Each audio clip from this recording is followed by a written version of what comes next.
Hey there, I'm Mr. Terry, a high school history teacher. Welcome back to another History Teacher Reacts video. A couple weeks ago, my channel had a lot of success with my first ever reaction video to the channel Prager U. And that video was on the history of slavery, and that was hosted by Candace Owens. And the responses were great. There was a lot of positive ones, and of course some negative ones, and I welcome all of that. And a lot of people were suggesting that I take a look at a lot of the other videos that they have, specifically ones that have to do with history. I also appreciated a lot of people noted that they liked my approach and that I wasn't trying to espouse a political belief or anything, but try to come at it from a neutral perspective, coming from a history teacher that can hopefully add some historical context. And that's my plan for this video. Now, the topic of this video is the inconvenient truth about the Democratic Party. The original video link is going to be down below if you'd like to check that out. Real quick before we start though. Do you know what the fastest growing crime in America is? It's identity theft, and there's a new victim every 14 seconds. And there's a good chance you've experienced it yourself. Maybe you're like me and you've had one of your streaming services like Hulu hacked. And that's scary because hacks like that allow predators to see your banking information and your personal information. And that's why I'm excited to partner with today's sponsor, Aura. Aura is identity theft protection, fraud monitoring, a VPN, password management, and antivirus software all combined into one easy-to-use app. Now, you might have one of those services already, but if you don't have all the tools, it's like locking the front door to your house, but leaving the back door wide open. Thankfully, Aura monitors the dark web for your emails, passwords, and social security numbers and sends alerts fast, right to your phone and email. I recently ran a check and was frightened to see that my information has been found in 16 different places on the dark web. So protect yourself and your family from identity theft by going to aura.com/Mr. Terry. And if you sign up right now, Aura is going to give you a 2-week free trial with my link. So you can see for yourself how many times Aura can find your or your family members' personal information out there on the dark web. All right, let's get to the video. All right, I've got some predictions here before we get the video started, just based off of the title where it says the inconvenient truth about the Democratic Party. What I'm going to assume is a very popular and well-discussed, I guess, topic, which is the history of the Democratic Party. Specifically, it's surrounding their 19th century politics that were a party that supported, say, slavery. So my first assumption is that that is probably what this is going to discuss. But there's some other things too that could easily probably be left out of this conversation, especially if there's a certain message or some kind of agenda you're trying to get across here.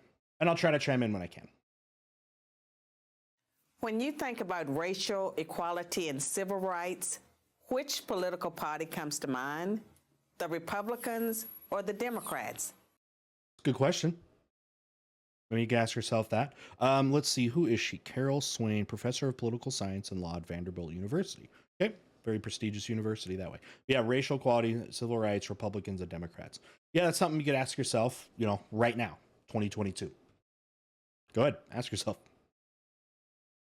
Put a comment down below if you want. Most people would probably say the Democrats, but this answer is incorrect. Incorrect right now? That's the question I'm interested in. If they're going to make that argument. So based off of that, they would need to talk about what the racial issues are, probably by the parties right now. Since its founding in 1829, the Democratic Party has fought against every major civil rights initiative and has a long history of discrimination. Interesting. Let me go back to that because I don't want to major civil rights initiative and has a long history of discrimination. Every major civil rights initiative and has a long history of discrimination. It's interesting, yeah, because you would also need to go to something more modern, say like the Civil Rights Acts coming out of like LBJ, Lyndon B. Johnson, coming out of the 1960s too.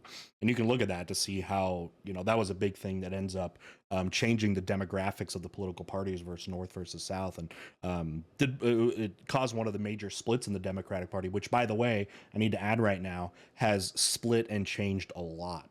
I mean, the Democratic Party, there used to be the Democratic Republican Party back in the earlier 1800s, and then that split. And then around the Civil War, you had the Democratic Party split as well, where you had like Northern Democrats versus Southern Democrats. So you had that, and their policies were changing. It's such an old party. And then another kind of split within the Democratic Party in disagreement around the Civil Rights Acts. Again, I was telling Civil Rights Act, which I was just telling you about, through the Civil Rights Movement in the 1960s. The Democratic parties had a lot of forks in their road, historically speaking.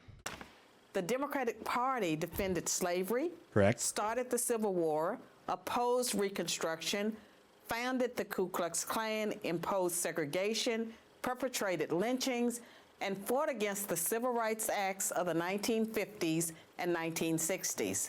That's where the split, I mean, that's where that's going to, you know, some of that split, because you have someone like Lyndon B. Johnson, who was a Democrat, the president, who was largely behind a lot of the support of these civil rights acts that came out of there. So that would only be a specific group. But yeah, no, she's right about that was the party of the South. That was the party of the Confederacy, right? And so, yeah, they were the ones that defended slavery. They were the party of the South. Started the Civil War, if you're talking about like attack at Fort Sumter or something like that, if you're talking about more specifically, then you get, you know, the more invasion of the North into the South to try to reconstruct things, reconstruct the country that way. But not at the same Reconstruction they're talking about there. Opposed Reconstruction. Reconstruction is the plan to sort of rebuild the country after Civil War. Found out the Ku Klux Klan, that did happen in there.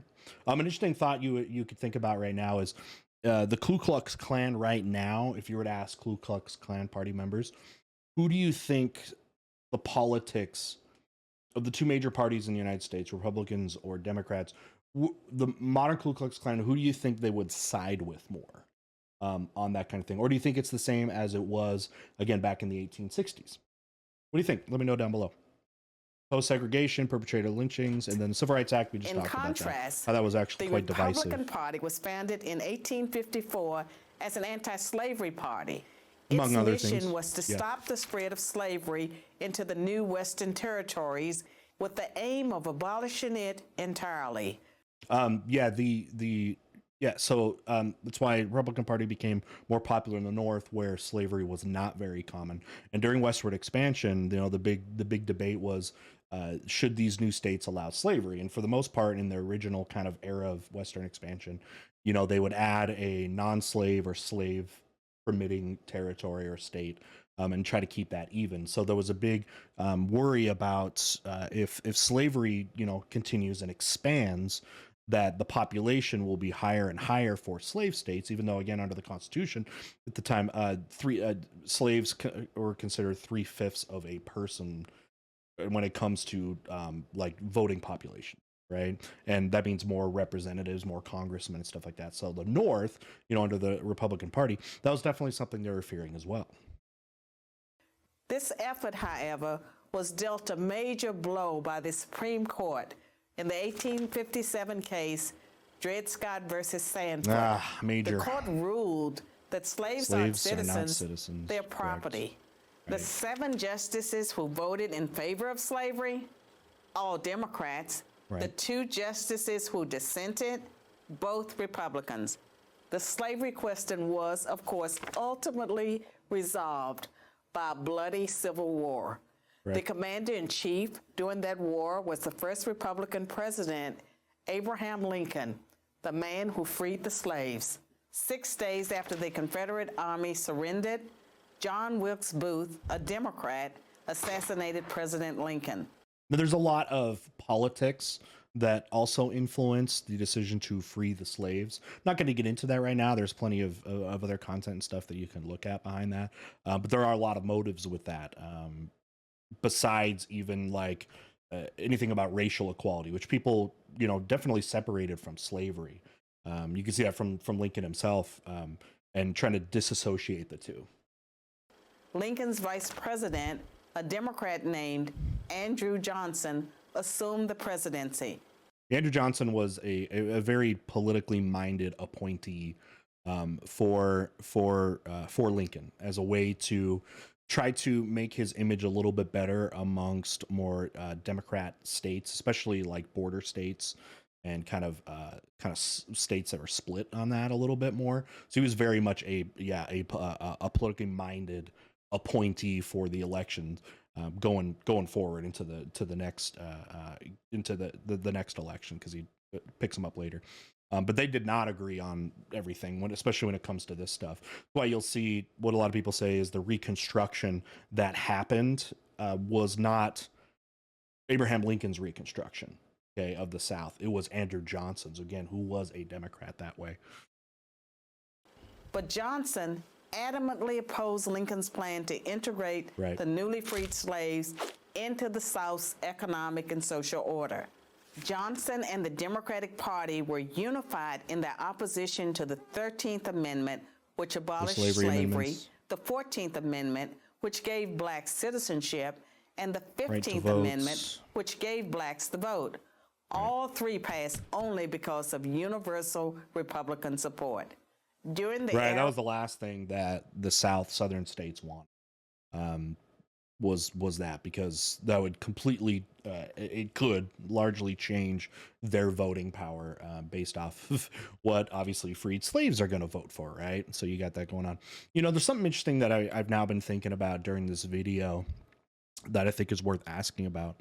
In this video, if you took away the labels of, or just swap the labels, let's say of Democrats with, let's say you replace Democrats with the Progressive Party, or not the Progressive Party, but like progressives, and Republicans, if you wanted to say them as conservatives, if you just swapped them, those two categories, and put everything this video is saying, and replace again, if you said conservatives versus conservatives versus progressives, would this video make sense if you took away the labels of the parties? That's an interesting thought to think about, and let me know down below what you think. If you do that, would it still maintain the same accuracy? Because then maybe it gets you thinking about political ideologies, not political parties. You know what I mean? Of Reconstruction, federal troops, or not even like progressive, even if you consider just using American kind of definitions of these ideologies, conservative versus liberal. If you did that, if you said liberals did this or conservatives did this, would you say that still aligns with what the Democrats did versus what the Republicans did here in the 19th century? Station in the South helped secure rights for the newly freed slaves. Hundreds of black men were elected to Southern state legislatures as Republicans, and 22 black Republicans served in the U.S. Congress by 1900. The Democrats did not elect a black man to Congress until 1935.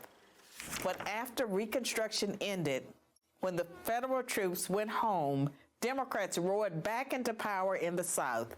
They quickly reestablished white supremacy across the region with measures like black codes, laws that restricted the ability of blacks to own property and run businesses, and they imposed poll taxes and literacy tests used to subvert black citizens' right to vote. Yeah, so these things. So what essentially happens after the Civil War is, white elites in the South wanted to try to maintain the status quo as much as legally possible, because you have these amendments that passed, 13th, 14th Amendment, which they're not going to be slaves again, right? They're going to be citizens and they're going to get the right to vote. But what can you do within the legal confines of trying to keep those things from happening as much as possible? So yeah, you can have the right to vote, but imposing things like they said here, like poll taxes and literacy tests. Poll taxes meaning you got to pay to vote. Now, disproportionately in the South, that what it might take to vote is going to be very expensive for somebody, especially statistically speaking, if you were now a freed slave, right, or African American and which makes it harder, right? It's an obstacle to be able to pass. The other one is literacy tests, meaning them saying that, voters should show some ability to be able to read and write, right? So those that would put in those types of laws would say, maybe to back that up, that they, people should be able to read and write if they're going to be able to vote on laws, right? Because it's like, hey, can you even read the law? Can you even read what this says? Or if you want to take it further, they say there has to be a basic competency, right? And unfortunately, for a lot of freed slaves and African Americans in these following decades, the access to education was a lot more difficult. So illiteracy could be more common in that region, in the southern states, for African Americans than white Americans. So disproportionately, the poll taxes and literacy tests would affect negatively the ease of voting for African Americans there. And how was all of this enforced? By terror, much of it instigated by the Ku Klux Klan, founded by a Democrat, Nathan Bedford Forrest. As historian Eric Foner, himself a Democrat, notes, In effect, the Klan was a military force serving the interests of the Democratic Party. President Woodrow Wilson, a Democrat, shared many views with the Klan. He resegregated many federal agencies and even screened the first movie ever played at the White House, the racist film, The Birth of a Nation. Said the movie was like writing history with lightning. It was a very, it's a racist movie that glorified the KKK. And originally entitled The Klansman. A few decades later, the only serious congressional opposition to the landmark Civil Rights Act of 1964 came from Democrats. 80% of Republicans in Congress supported the bill. Less than 70% of Democrats did. Democratic senators filibustered the bill. That's really when you start seeing the South switch, because you have like Lyndon B. Johnson, who's the president, takes over after Kennedy, who was a Democrat coming out of Texas, right? Which is interesting. And a lot of people, former Democrats at this time, stopped voting for the Democratic Party. For 75 days until Republicans mustered the few extra votes needed to break the logjam. And when all of their efforts to enslave blacks, keep them enslaved, and then keep them from voting had failed, the Democrats came up with a new strategy. If black people are going to vote, they might as well vote for Democrats. As President Lyndon Johnson was purported to have said about the Civil Rights Act, I'll have them voting Democrat for 200 years. So now, the Democratic Party prospers. Most interesting things by LBJ said, again, outside of the press, that kind of went along these lines. So the very people it has spent much of its history oppressing. That, again, people like to pull out, discuss. Democrats falsely claim that the Republican Party is the villain, when in reality, it's the failed policies of the Democratic Party that have kept blacks down. Massive government welfare has decimated the black family. Opposition to school choice has kept them trapped in failing schools. Politically correct policing has left black neighborhoods defenseless against violent crime. So when you think about racial equality and civil rights, which political party should come to mind? I'm Carol Swain, professor of political science and law at Vanderbilt University for Prager University. All right, let me give you some final thoughts and some more things to maybe think about. Okay, so a couple things to think about and discuss, because I know a lot of you are already typing, if you haven't yet, and talking about things that were not discussed, that have not been discussed. One is, of course, how the North and South of the United States largely do not vote on those party lines anymore. Right. And you can see the shift. Really just pull out electoral maps from, again, go ahead. You can go to when the Democratic Republican Party split up in the early 1800s, and then look to modern times. You can see the regions, how they eventually switch. And like I was telling you before, the Democratic Party is split a lot based off of issues. Okay. They split off again from the Democratic Republican Party, and then later they're going to switch when in kind of issues surrounding the South, specifically where you have like the agrarian Democrats, right? The real farming ones. And then the ones that were a little bit more industrial minded. Like you have those, and you see that split start to happen in kind of the era around the Democratic Party. The Democratic Party also suffered a major loss when they split, and because of splitting their votes, that's why Abraham Lincoln was voted in. Because if you look at a map of that, you will see multiple candidates that were going there. And if those votes, that people that didn't vote for Lincoln, if those had come together, Lincoln would not have won. But then the Industrial Revolution split the Democratic Party up a lot too, where you get someone around the turn of the century, someone like William Jennings Bryan, who comes in, and although he had lost, also represented kind of a shift because he was seen as a progressive that way. But again, he didn't win. But was kind of a person speaking out against some of the exploitations that they felt were happening as a result of the Second Industrial Revolution happening in the late 1800s and the incredible wealth that was happening there. So you had kind of a split and a change and kind of a differing, more diversity of opinion in the Democratic Party happening around the Industrial Revolution. And then you see like she was only briefly talking about was kind of the drama that was created during the civil rights movement of the Democratic Party. We have LBJ coming in, who as Democrat was pushing these reforms, but then also like she was trying to point out to maybe some of the political politicization of it, of trying to get, like, if they're saying it was trying to get black voters to vote for the Democratic Party, it's why they were pushing that. But I had a question earlier that I think was worth considering. If you dropped the party names, the Republican and Democratic Party names from this video, and straight swapped them with modern ideologies that people might discuss, of like conservatives versus liberals or progressives, however you want to say it, would these categories still fit? Another thing to ask right now is the current state, because she didn't say anything about the current state of Democratic and Republican platforms. Have those platforms changed over 150 years, right, for both of those parties? So you have different regions now that are voting, you know, differently than they were, where the South now largely votes for the Republican Party, that same region. And then now the North, you know, votes Democratic. So do you think there are omissions there that are inconvenient, as this video is talking about, that are being omitted there to really analyze the current state of the Democratic Party and the Republican Party? She's saying the Democrat Party has, you know, back in its past was definitely the party that would be against the wishes and the own interests of African Americans. Nevertheless, African Americans are more likely to vote for Democratic candidates.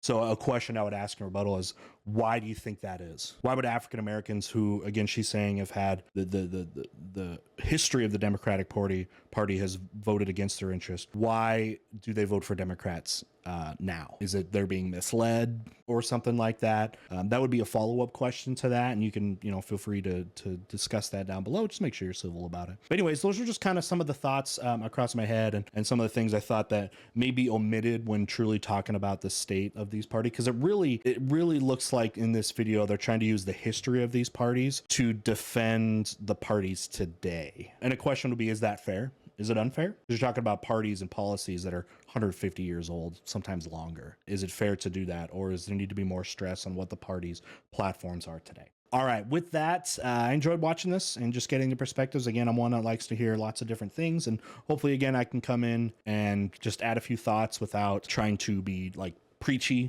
in some way there. Get you thinking, get discussions going, and again, hopefully add a little bit of context. All right, with that, we'll see you next time. Bye.